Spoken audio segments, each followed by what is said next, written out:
Hello everyone, welcome to my vlog. मैं हूं गुलजार खान, आप देख रहे हैं गुलजार के ब्लॉग। तो अस्सलामु अलैकुम। उम्मीद करते हैं कि आप भाई लोग खैरियत से होंगे। तो आज मैं सुबह उठता हूं और उठने के बाद अपनी अम्मी के चेहरे की ज़ियारत करता हूं। उसके बाद मैं मस्जिद की तरफ रवाना हो जाता हूं और फजर की नमाज़ अदा करता हूं।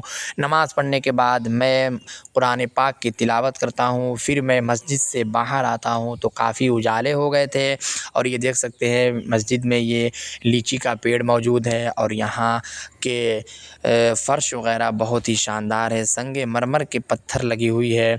उसके बाद मैं अपने घर की तरफ रवाना हो जाता हूँ और ये हमारा गरीब खाना है और ये मेरे चाचू हैं और आप देख सकते हैं कि ये मेरा गरीब खाना है। घर पहुँचने के बाद अम्मी कहती हैं कि आज मोहल्ले में कुरान खानी है तो आप कुरान खानी पढ़ने जाइए। तो मैं कुरान खानी के लिए उनके घर चल पड़ता हूँ जहाँ कुरान खानी है।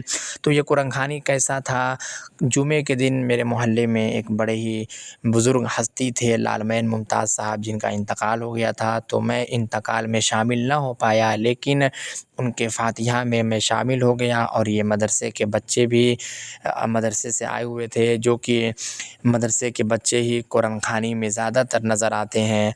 और आपसे गुज़ारिश है कि नौजवानों से गुज़ारिश है कि आप कुरान खानी वगैरह सुनकर पहुँचा करें और कुरान पाक की तिलावत किया करें।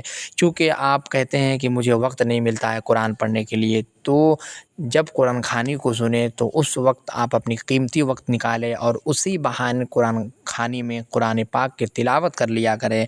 उसके बाद हम कुरान खानी कंप्लीट कर लेते हैं और नमकीन वगैरह आता है, चाय घुगनी, तो हम नाश्ता करते हैं।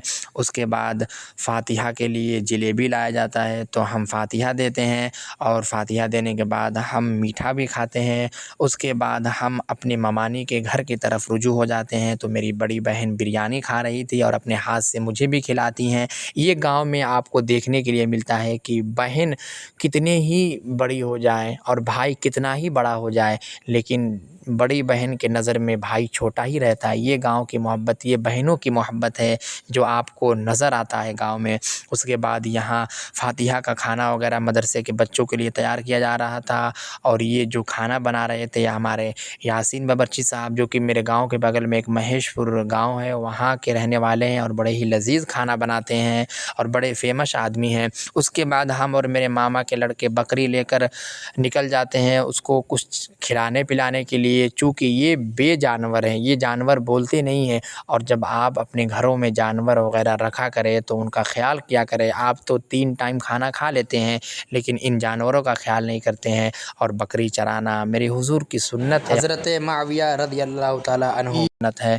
उसके बाद हम देखते हैं कि मेरे सामने से मेरे बड़े अब्बू के लड़के आ रहे थे, शाहरुख भाई, तो उनसे मुलाकात होती है और हम मुसाफ़ा करते हैं। उसके बाद हमारे इलियास भाई, जो कि ये बड़े ही अज़ीज़ मेरे भाई हैं, इनसे मेरी मुलाकात होती है। उसके बाद रोड की तरफ हम रवाना होते हैं तो रास्ते में हम अब्दुल गफ़्फ़ार भाई को देखते हैं, जो कि बड़े ही मोहब्बती शख्स हैं। तो इनसे भी मेरी मुलाकात होती है और हम हंस कर मुसाफ़ा करते हैं, क्योंकि मुस्कुराना हुजूर की सुन्नत है। और जब मैं रोड पे हाज़िर होता हूँ तो हमारे कुछ भाइयों से मुलाकात होती है और ये हमारे भतीजे हैं, ये सब मेरे भाइयों के लड़के हैं। ये लोग कहते हैं कि हाफ़िज़ जी मुझे भी ब्लॉग में शामिल कर लीजिए, हम भी यूट्यूब पे आना चाहते हैं। ये रहमत है और ये आज़म बाबू और ये एहसान बाबू और ये हमारे बिलाल बाबू, इन सब बच्चों से मुलाकात करते हैं। बड़ा ही अच्छा लगता है, मुसाफ़ा करते हैं, बच्चे बड़े ही मोहब्बत प्यार देते हैं। उम्मीद करते हैं कि ये वीडियो आपको पसंद आया होगा। फिर मिलते हैं नेक्स्ट वीडियो में।